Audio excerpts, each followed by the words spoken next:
My name is Nora Vasquez Kim.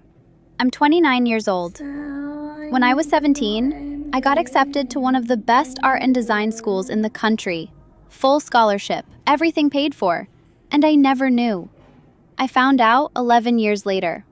Not because my parents told me, not because I went looking, because my mother called the school to have my name removed from a database I was never on. And that phone call pulled up a file that had been sitting in their system for over a decade. Status: accepted. Full merit award. Enrollment deferred upon family request. Her signature was on the deferral form. I've seen it now. It's very neat handwriting. She's always had neat handwriting. I still have the rejection letter she left on my bed. I kept it in a folder for 11 years because it was the only proof I ever had that I'd tried. There's a typo in it. The word committee is spelled wrong. I remember noticing that when I was 17 and thinking, even rejection letters could have typos. I didn't think much of it beyond that. I know what I think of it now. Before we go any further, if this story reaches you, if something in it feels familiar or true, I'd be really grateful if you'd like and subscribe, but only if you genuinely feel it. I'm not interested in numbers that don't mean anything. And I want to ask you something before we start. Tell me in the comments, what time is it where you are right now? I love knowing who's here, what part of the day you're in, whether you're staying up late for this or fitting it in between things. It matters to me. Now let me take you back to Bellevue, Washington, to a house with a very clean kitchen that my mother had redone by a contractor from Portland. Let me take you back to the beginning. Bellevue is the kind of suburb that works hard at looking effortless. The lawns are maintained, the cars are recent, the houses aren't ostentatious, just consistently, quietly expensive. Our house on 108th Avenue Northeast sat on a corner lot with a Japanese maple in the front yard that my mother had shipped from a nursery in Oregon because the local ones weren't the right shade of red. That's a useful detail. That's who Carmen Vasquez Kim is.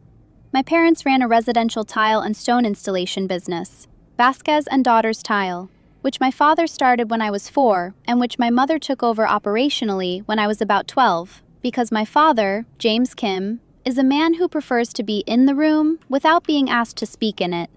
He's good at being present. He's very good at that. My older sister Priya was the daughter in the name. She used to joke about it. By the time I was a teenager, she'd already left for UW on a full family scholarship. Not a merit one, just ours. And the joke was that I was the unnamed daughter, the one implied by the plural. Carmen would laugh at that. Priya would laugh. I learned to laugh too. It took about a week. My official title at Vasquez and Daughters was Office Coordinator. That's what it said on my tax documents. What I actually did was design every custom mosaic the business produced. I did the client consultations, the material sourcing, the technical drawings, the installation supervision on complex jobs. My hands have laid tile in 4 kitchens that were later photographed for Architectural Digest. None of those articles mention my name. The business was credited, which was Carmen's business.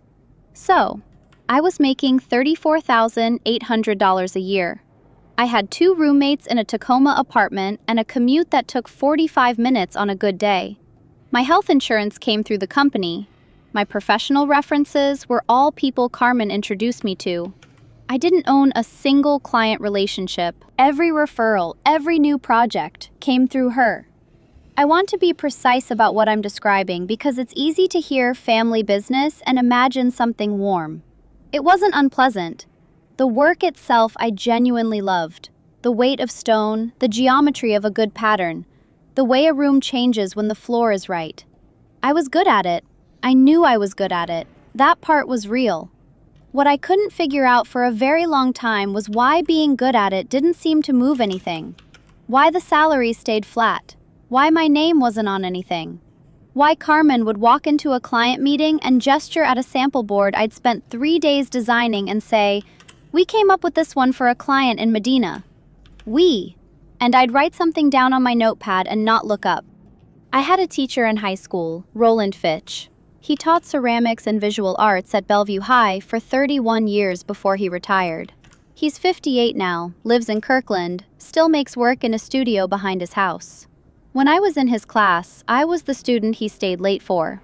He submitted my portfolio to 2 national competitions without telling me. He helped me apply to RISD. He wrote the recommendation letter himself, didn't ask me to draft it, didn't have me suggest talking points. He just wrote it. He gave me a key once, when I was 17. Said it was to the ceramic supply cabinet in case I ever needed glazes after hours. I still have it on my keychain. It's a small brass key, worn smooth on the teeth. I never could figure out why the shape didn't match any lock at school. I assumed I'd just been trying the wrong cabinet. I carried it for 11 years without thinking much about it. The first thing I do when I get to a job site, any job site, a client's kitchen, a hotel lobby, anywhere, is find a surface I can run my fingers across. Not to check quality, just to feel where I am. My hands need to know the room before my brain does. That's the thing that kept me going during those 11 years. The work itself. The fact that stone is honest. It doesn't care who signs the invoice. The first time I understood that something was structurally wrong, not just unfair the way things can be unfair, but wrong in a way that had been planned, was the year I turned 22. Priya had just gotten her PharmD acceptance from UW. Carmen threw a party. Not a dinner, a party. 40 people, catered, with a floral arrangement on the kitchen island that cost more than my monthly rent. I helped set up. I carried tables in from the garage. I arranged chairs. At one point, Carmen handed me a tray of glasses and said, "Just go around and make sure people have what they need." And I did. For 2 hours, I circulated through my own parents' living room with a serving tray. None of the guests asked my name. At the end of the night, after everyone had gone, Carmen sat at the kitchen table with a glass of wine and said, "Your sister worked so hard for this." And I said, "Yes, I know, she did." And Carmen looked at me and said, "Some kids just know what they're meant for early. It's a gift." She wasn't being unkind. Her voice was soft. She meant it genuinely. That's the thing I want you to understand. She wasn't performing. She believed it. She believed there were kids who knew and kids who hadn't figured it out yet. And she had simply sorted us correctly. I learned, after that party, to enter family events with a job already assigned to myself. If I was doing something, I was not standing somewhere waiting to be assessed. That was the first thing I learned to do differently. The second incident was smaller. That's what made it stick. 3 years into working at Vasquez & Daughters, I completed a custom backsplash installation for a family in Medina. It was a complex job. Hand-cut Zelige tiles, a custom color gradient I designed and sourced over 6 weeks, 140 square feet of installation. The client cried when she saw it finished. She actually cried. She hugged me at the door when I left and said it was the most beautiful thing she'd ever had in her home. I invoiced the job at $22,000. I processed the invoice myself because that was part of my role. I looked at the invoice after I sent it. My name wasn't on it. Not on the design credit line, not on the installation credit line. The business name was there. Carmen's name was there as the account holder. The client's file listed the project manager as staff. I was the staff. I remember sitting in my car in the Medina driveway for maybe 10 minutes. The client had turned her kitchen light on, and I could see the tiles through the window, the way they caught the late afternoon light and threw it back in that particular warm amber I'd spent weeks calibrating, the color I'd made. I drove home. I didn't say anything to Carmen. I learned, after that, to take photographs before I left every job site, just for myself, on my personal phone, something to hold on to.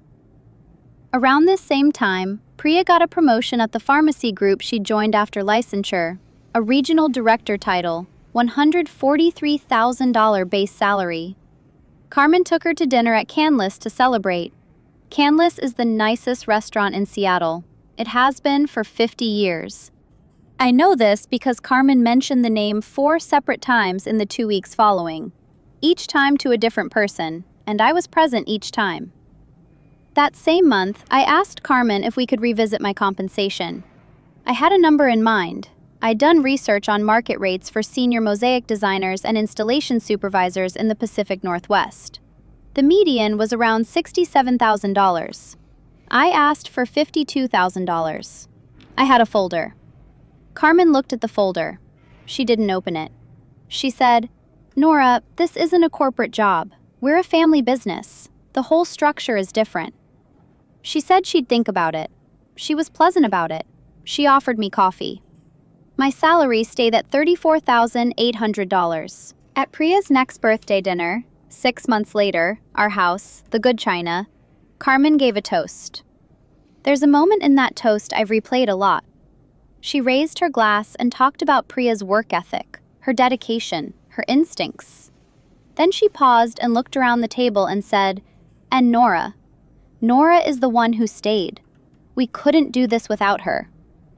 There were 12 people at that table. They all smiled. Someone said, "That's sweet." I'm not sure what I expected. Something specific, maybe. I don't know. I picked up my fork. There was one moment, maybe an hour into that dinner, when Carmen was in the kitchen and didn't know I was nearby. Priya had said something, I didn't catch what, and Carmen laughed, this real, unguarded laugh I almost never heard from her, and she touched Priya's face the way you touch someone's face when you've been worried about them, and now you're not. It lasted maybe 3 seconds. Then she heard me in the hallway, and her expression reorganized itself, and she said, "Nora, can you grab the bread?" Just like that. 3 seconds, and then bread. I didn't know what to do with that. I still don't, entirely. I made a deal with myself somewhere around year 7. I told myself that when I had saved $15,000, I would leave. I'd register my own contractor's license, build a portfolio website, start reaching out to architects directly. $15,000 felt like enough to absorb the first 6 months of building something from scratch. I was a good saver. It was achievable. By year 9, I had $14,200. Carmen's car needed a transmission replacement. She asked me to cover it from my savings as a loan, just until the quarter evens out. She paid me back $800 over the next 8 months in increments of $100. She stopped mentioning it after that. I stopped mentioning it too. I'm not sure why. The $13,400 felt like starting over. The thing is, and I mean this, Carmen was genuinely warm with clients. I watched her sit with a woman in Bellevue who just lost her husband, who was renovating her kitchen as a way of beginning again. And Carmen listened to her for 40 minutes, without once steering the conversation toward the project. She brought her tea. She asked about the husband by name. That was real. That was not a performance. I've thought about that a lot, about how the same person who could do that could also have a daughter sitting at the end of the table near the server station and not see anything wrong with it. Around year 8, a client named Warren, a developer who'd used us for 3 projects, stopped me in the parking lot after a site visit and said, "You know, your mother really built something special here." He meant it as a compliment. He said, "She's always talking about how you've been with her since the beginning, how you're her right hand." He smiled at me like he was delivering good news. I said thank you and got in my car. Carmen had been talking about me, just not in a way that made me real. It was a Tuesday in March. Carmen was in Portland for a tile supplier meeting. She went twice a year, always stayed 2 nights. The house was quiet. I'd stop by to drop off some client files she needed. The mail came around 11. I wasn't going to look through it. I set it on the kitchen counter and was about to leave. But there was an envelope with a return address I recognized, not because I'd seen it recently, but because I'd stared at a version of it when I was 17. Rhode Island School of Design. My name was on it, my current address. Something was off. I stood there for a moment thinking, this is probably alumni solicitation. They had my name from the application, probably. Schools keep those. I almost put it back down. I didn't. Maybe I misread it. The envelope was thin, official letterhead. I opened it carefully, like it might change its mind. It was a form letter from the Alumni Coordination Office, addressed to me by full name. It said my deferred enrollment status was approaching its final expiration date. The The school was updating records from 2013 and reaching out to prospective students who had been granted deferral but had not re-enrolled. It said if I wished to revisit my enrollment status or had any questions about the original acceptance, I could contact the office directly. The word acceptance was in the second paragraph. I read that paragraph 3 more times. No, I knew. I sat down at the kitchen table, my mother's kitchen table, the one I'd eaten 1,000 meals at, the one where she'd slid a rejection letter across to me when I was 17, and I held a piece of paper that said I had been accepted, that enrollment had been deferred, that someone had requested the deferral on my behalf. I thought about the rejection letter in my folder at home, the one with the typo. I didn't cry. I want to be honest about that. I didn't cry right away. I felt something colder than crying. I felt the particular sensation of understanding something you've been trying not to understand for a very long time. The rock bottom, if that's what it was, came that evening. I drove back to my apartment in Tacoma. My roommates were both out. I sat on my bedroom floor. It's hardwood, old. It has a cold draft that comes up through the boards in winter. And I got out my phone and looked up RISD's enrollment deferral process. I found the admissions FAQ. I found the section on family requested deferrals. I sat there on the cold floor in my coat because I'd never taken it off, and I read about the process by which a parent or legal guardian of a prospective student could, in 2013, request a deferral of enrollment pending family circumstances, requiring a signature and verification. Outside my window, there was the sound of a bus going past on 6th Avenue. And then it was quiet, and the radiator knocked twice, and I just sat there on the floor for a while. I didn't call anyone. I didn't know what I would say. I wasn't sure yet what I was holding, or what it meant, or what I was supposed to do with it. I knew I needed to call Roland. That was the thing I was most certain of. Not what had happened, not what I'd do, just Roland. I called him the next morning. He picked up on the second ring. I said, "Roland, I got a letter from RISD." There was a pause on his end. Not the pause of someone surprised. The pause of someone who has been waiting for a specific phone call and is taking a moment to recognize that it has arrived. He said, "Tell me what it said." I read it to him. When I finished, there was another pause. Then he said, "Okay, I need you to come to Kirkland." He wouldn't say more on the phone. I drove out the next morning. He lives in a small house near Juanita Bay. The studio behind it is barely bigger than a 2-car garage, but it has north-facing skylights, and the light in there is extraordinary. He was waiting for me outside when I pulled up. He had 2 cups of coffee and an expression I didn't have a name for at the time. We went inside. He set his coffee down and said, "I have to tell you something I should have told you a long time ago. And then I have to show you something." He told me about Cranbrook. He told me that in 1991, he was accepted to the Cranbrook Academy of Art in Michigan. It was the program he'd spent 3 years preparing for, the one his graduate advisor had told him was the right fit. His father, a general contractor in Tacoma, told him the letter never came. Roland waited, applied to a second-choice program, enrolled, spent the next 15 years as a high school teacher, which he ended up loving. He wants to be clear about that, but never stopped wondering.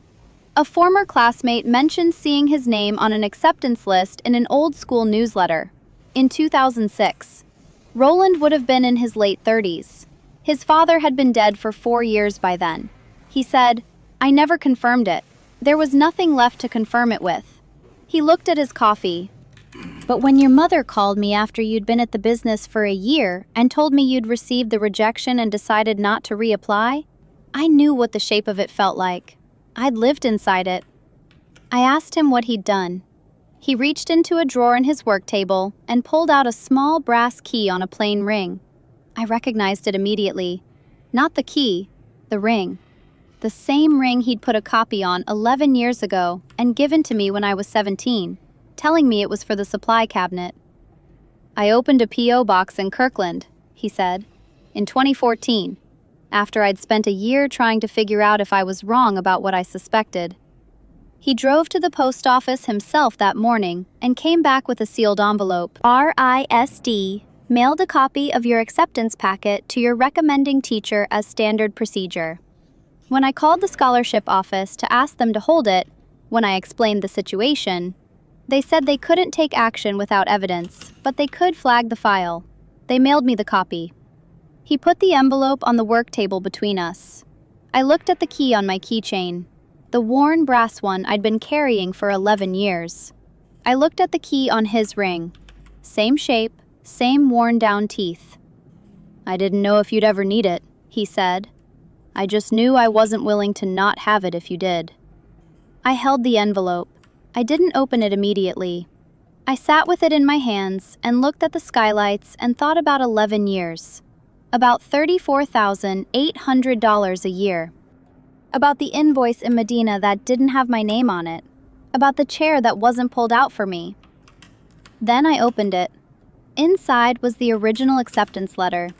My name, the scholarship award, $187,400.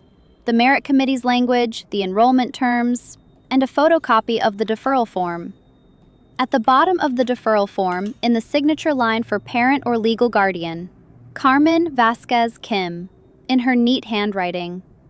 I put it back in the envelope. Roland didn't say anything. That's the right thing to do in that moment. He just let it be what it was. After a while, I said, "I need to think about what I want to do." He said, "Take the time you need. I'll be here." If you have ever been made to feel like you weren't the kind of person who deserved something, that wanting it was already presumptuous, I want you to type one word in the comments. Type enough. Just that word. I want to see how many of us there are. Over the next 2 weeks, I did 3 things. The first was that I contacted RISD's Alumni Coordination Office, Bethany Cho, the name on the form letter, and asked for a meeting. I told her I'd received the letter about my deferred enrollment and wanted to understand my file. She was professional and kind and said she could get me in at the Seattle satellite office within a week. The second thing I did was get a copy of the forged rejection letter. It was still in my folder. I took a photograph of it on my phone and stared at the misspelling, committee, for a long time. I then pulled up RISD's official website and looked at every institutional document they had publicly available. Their letter templates, their department titles, their committee naming conventions. The word committee appeared 17 times across various pages, each time spelled correctly, with 2 T's. The third thing I did was take a walk to a coffee shop near my apartment, the one I go to when I need to think without being anywhere particular, and I called my sister. I didn't tell Priya what I'd found. I just asked her what she remembered about my senior year of high school. Whether she remembered what happened with college applications. She said she remembered I'd decided not to go. That Mom had said I'd gotten some rejections and decided the business was a better fit. She said it matter-of-factly, no hesitation, because to her it was just history, a thing that had simply occurred. She'd never had any reason to question it. She wasn't at home when the envelope arrived. She was already at UW. I said, "Yeah, that's what happened," and we talked about something else. I drove to the meeting in Bellevue the night before the RISD appointment. I was going to tell my mother that I'd received a letter from the school and I needed some information. I was going to be calm. I'd rehearsed it. What I wasn't prepared for was Carmen not being home, just my father, James, in the living room watching television. I sat with him for a while. He made tea. I almost told him, "I want to be honest about that." I almost said, "Dad, I need to tell you something." He was sitting there in his reading chair with his tea and his quiet, and I thought, maybe he doesn't know. Maybe he genuinely doesn't know. But then I thought about the salary conversations I'd had over the years, the ones he was present for, the way he'd looked at the table each time and not spoken. He knew enough. He'd just decided that not speaking was its own kind of choice. I finished my tea and drove home. The RISD satellite office in Seattle is on the 4th floor of a building in South Lake Union. I'd driven past that block 100 times going to client consultations without knowing the office was there. I arrived 15 minutes early. I sat in the lobby and looked at my hands. There's a callus on my right index finger from a grout tool I've used for 9 years. I pressed my thumbnail into it and felt the familiar pressure and thought, I know what I'm doing. I know what I'm walking into. Stay in your body. Bethany Cho was in her late 30s, efficient, genuinely warm. She had a colleague with her, a woman named Diane who handled records documentation. When they pulled up my file on the screen, Bethany's expression shifted slightly. A small professional recalibration. The kind that means, this is not a routine deferred enrollment case. She read from the file without me asking her to. She said my application had been flagged in 2013 as one of the strongest from my region that cycle. She said the merit scholarship had been awarded on the basis of portfolio materials and teacher recommendation. She said the deferral had been processed, she paused here, at a family member's request. She said it carefully. She said it to the screen, not to me. Then she said to Diane, "This file shouldn't have been handled this way." She said it quietly. She said it as a professional observation, a notation, something for the record. But the room heard it. I reached into my folder and placed the forged rejection letter on the desk. I placed Roland's copy of the original acceptance letter next to it. Bethany looked at both documents. She looked at the deferral form with Carmen's signature. She looked at the typo on the forged letter.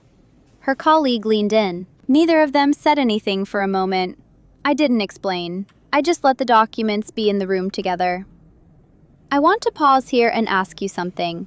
When Nora placed those 3 documents on the desk, the forged rejection, the real acceptance, the deferral form with her mother's signature, what do you think happened next?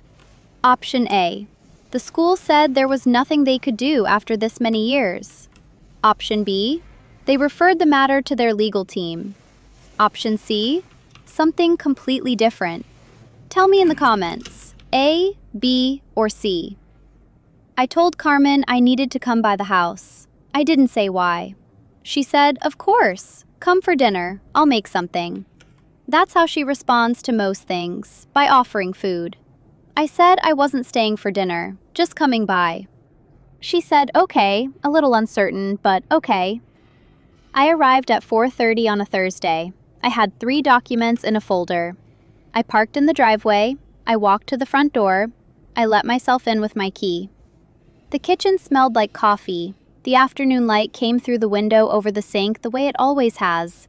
That particular Pacific Northwest light that's never quite direct, always slightly diffuse, like the sun is making a suggestion rather than a statement.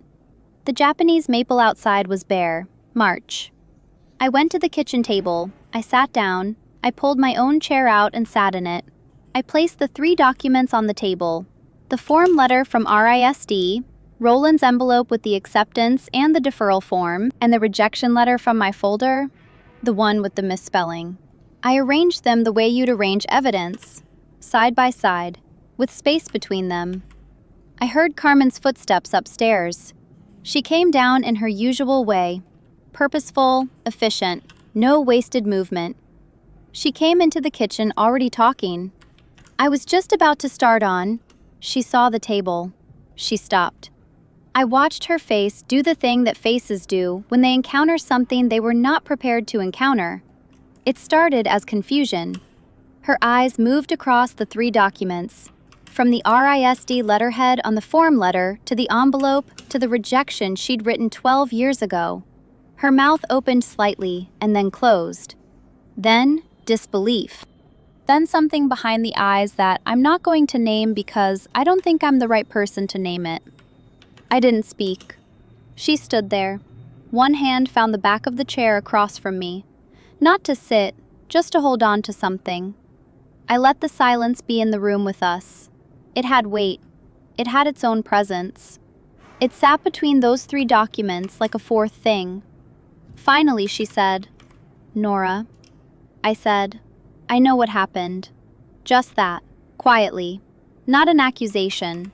A statement of fact, the way you'd state the weather. She said, I thought, you weren't ready." I said, "That's not what the deferral form says." Another silence, longer.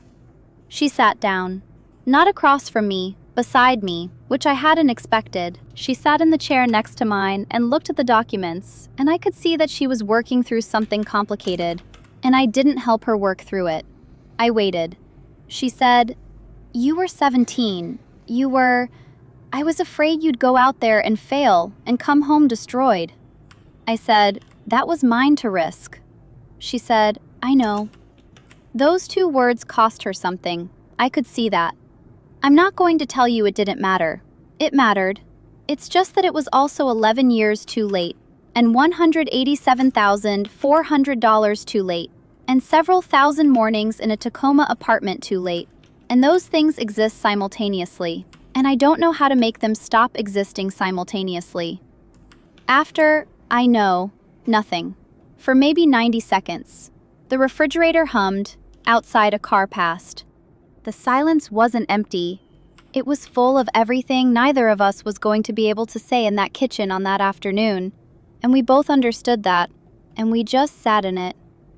I looked at the forged rejection letter on the table, the word committee. I thought about being 17 and thinking that even rejection letters could have typos. I thought about being 17 and not knowing to question it because the identity I'd been handed, not academic, more hands-on, still figuring it out, made the rejection feel correct. The label was the mechanism. She'd known that.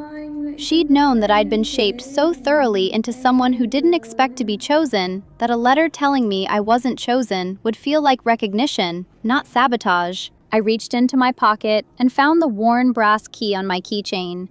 I held it for a moment. Then I left it on the table next to the documents and stood up. Carmen looked at the key. She didn't know what it was. She'd never seen it before. That's fine. I picked up the 3 documents and put them back in my folder. I said, "I'm going to think about what I want to do next. I'll be in touch." She said, "Nora, please." I said, "I know." And I meant it the same way she had, as an acknowledgement, not a conclusion. I walked out before anything else could happen. The RISD meeting produced something I hadn't fully anticipated. Bethany Cho flagged my case internally, not to legal but to the scholarship committee. She was careful about framing. The school had processed a deferral based on a family member's signature on a student who was legally a minor at the time. They couldn't reverse the past. But they forwarded my file to Dr. Sandra Okafor, who chaired the Pacific Northwest Design Scholarship Committee, a separate body, who had already, it turned out, pulled my portfolio from a digitized archive 2 months earlier after seeing my name in that regional design blog. She'd been considering me for a professional development grant. Dr. Okafor called me directly. She said, "I want to be transparent with you. I don't know the full circumstances of your 2013 file. What I do know is that 2 of our faculty reviewers flagged your portfolio work independently as significant for the applicant's age. I'd like to talk about what we can offer you now." That conversation lasted 40 minutes. It was one of the most disorienting experiences of my adult life. Not because it was unpleasant, but because being genuinely seen by an institution that had already decided you were worth seeing is a completely different sensation from being evaluated. I kept waiting for the catch. There wasn't one. Carmen tried to call me 3 times the week after I came to the house. I let them go to voicemail. She didn't leave messages on any of them, which told me something. My father called once. He left a message. He said, "I want you to know I didn't know about the letter." He paused for a long time. Then he said, "But I think I knew enough, and I'm sorry." And then he hung up. I've listened to it 4 times. I don't know what to do with it yet. I've decided that's okay. Not everything needs to be done with. I registered my contractor's license. It took 3 weeks and $340. I built a portfolio website on a Sunday afternoon using my personal photographs from 11 years of job sites. I emailed the client from Medina, the one whose kitchen made her cry, and introduced myself by name, Nora Vasquez Kim, mosaic designer and installation specialist. She wrote back within an hour. She said she'd been trying to find me for 2 years. 3 months after the kitchen table meeting, I called Carmen and told her I was willing to meet. I picked a coffee shop in Kirkland, neutral, public, 12 minutes from her house and 25 from mine. I told her I'd have an hour. She arrived early. She was sitting when I walked in, which meant I got to choose whether to sit across from her or beside her.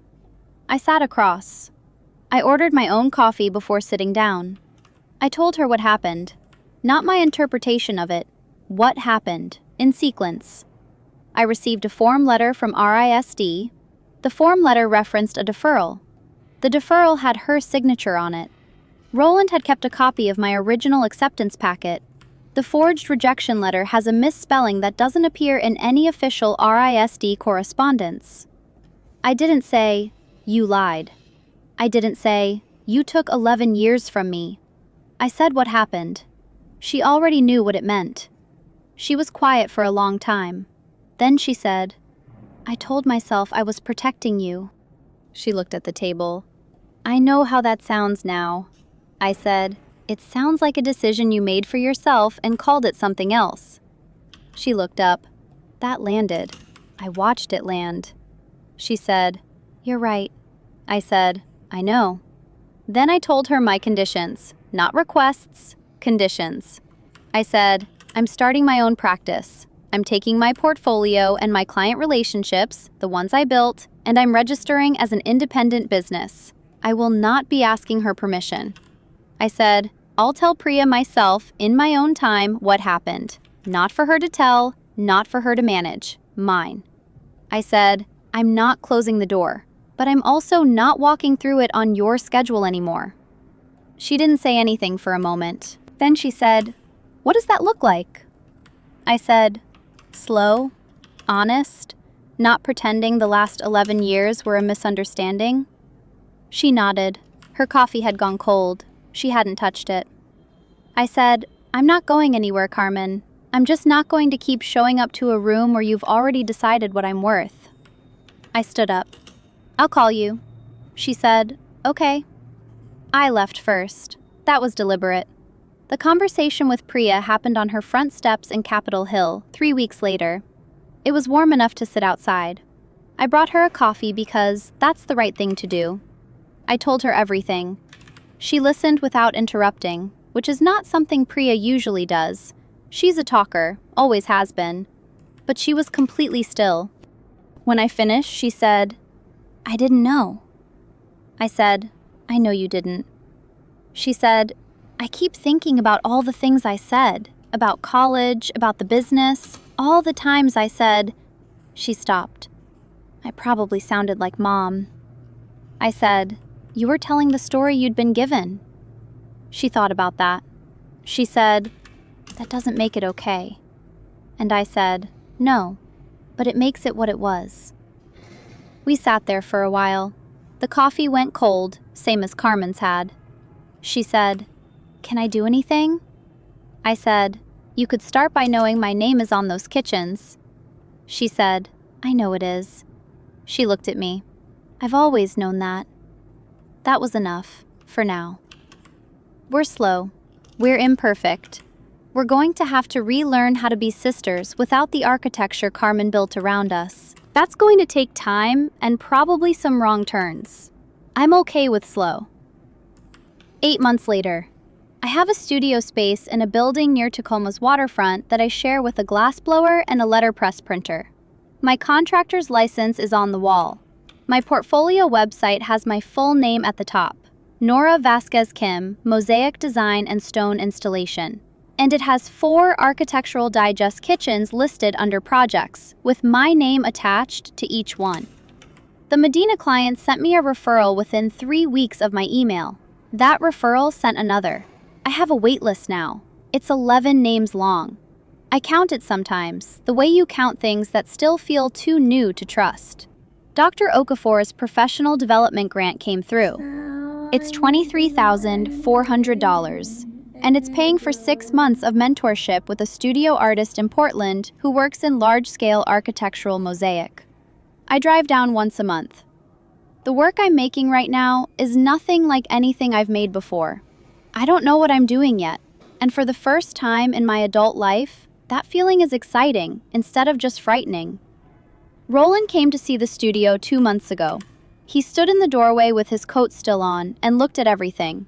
The sample boards, the tools, the work in progress on the main table, for a long time, without speaking. Then he walked over to the windowsill and set something down, a cracked ceramic tile, palm-sized. I made it at 16 in his classroom. I can still see exactly which part of the glazing didn't hold. I'd given it to him because I thought it was a failed piece. He'd kept it on his desk for 13 years. He didn't explain why he was giving it back now. He didn't need to. I put it on the windowsill above my work table, and I can see it from wherever I'm standing in the room.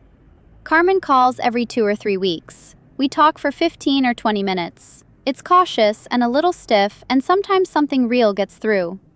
My father came to the studio last month. He stood in front of the work table for a long time and didn't say much. Before he left, he said, "You always were the one." I don't know exactly what he meant. I think that's okay. Some things don't need to be decoded, they just need to be said. I want to step outside the story for a moment, not as Nora, as me, the person telling it. There's something I've been sitting with throughout this whole thing that I want to try to say. Not a lesson. I don't have a lesson. More like a truth that I got to slowly, from inside a specific set of circumstances, and that I want to hand to you carefully. Here's what I kept coming back to. The forged letter worked because Nora already believed it. Carmen didn't create the doubt from nothing. She spent 17 years, carefully, consistently, lovingly. I want to use that word because I think it's true. Building a portrait of her younger daughter as someone who was capable, but limited. Hands-on, but not academic. Someone who tries, but needs more time to find her lane. She did it at dinner tables and parent-teacher conferences, and in the presence of 12 people with the good china out. She did it while pouring wine, and while meaning something genuine.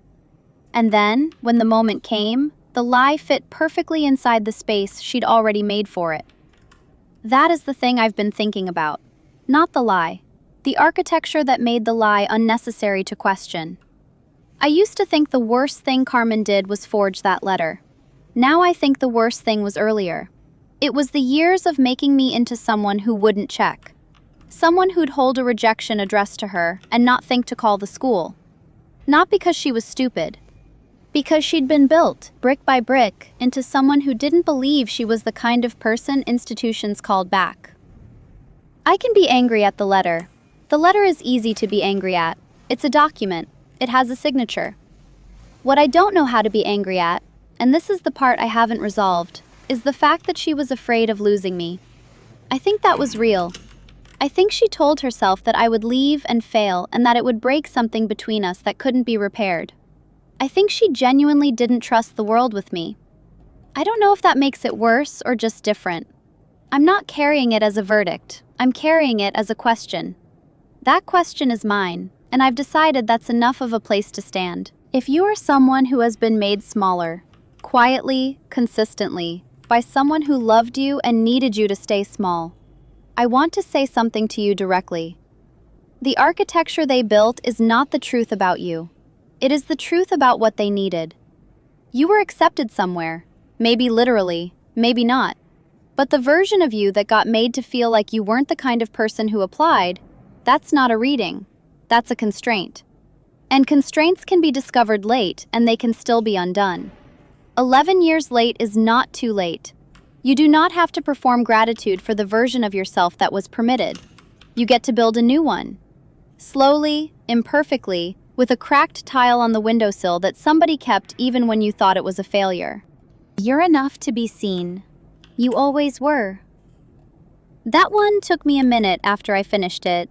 There's something about this story that just sits with you in a particular way. The detail I keep coming back to is the key. The key Roland gave Nora when she was 17, that she carried for 11 years. That she never knew was for a P.O. box he'd opened just in case she'd need it someday. He didn't know if she'd ever call. He just didn't want to be without the proof if she did. 11 years of a $40 annual rental fee. No promise of anything. Just readiness. I don't know why that detail hits me the way it does. I think it's because it's such a specific kind of love. The kind that doesn't announce itself. Something I want to ask you. The father, James, he left that voicemail saying, "I think I knew enough, and I'm sorry." Do you believe him? Not whether he's forgiven, just whether you believe the apology. Because I'm genuinely not sure. Tell me in the comments. I want to know what you think. The stories on this channel are fictional. They're not real people's accounts. But the feelings inside them, the specific texture of being made smaller by someone who was supposed to make you larger, that's drawn from deeply human experiences. We use AI to help build and shape these narratives so we can go deeper into the emotional detail than we otherwise could. If this story reached you, please share it with someone you think needs to hear it. And if you'd like to see more, like and subscribe. I'll see you in the next one. If this story reached you, if any part of it felt like something you've lived or watched someone you love live through, please take a moment to like and subscribe, because if it reached you, it will reach someone else who needs it. Stories like this one don't stay in one place. They travel. Down in the description, I've linked another story I think you'll connect with. It's about a daughter who discovered her parents had been quietly redirecting her mail for years. Different circumstances, same architecture. My name is Nora Vasquez Kim. I'm 29 years old and I am learning, slowly, imperfectly, with a cracked tile on my windowsill and 11 names on a wait list, that knowing your own worth isn't something someone else can give you. It's something you find in a folder you kept for 11 years because you weren't ready to throw away the proof that you tried. I tried. That was always the real inheritance.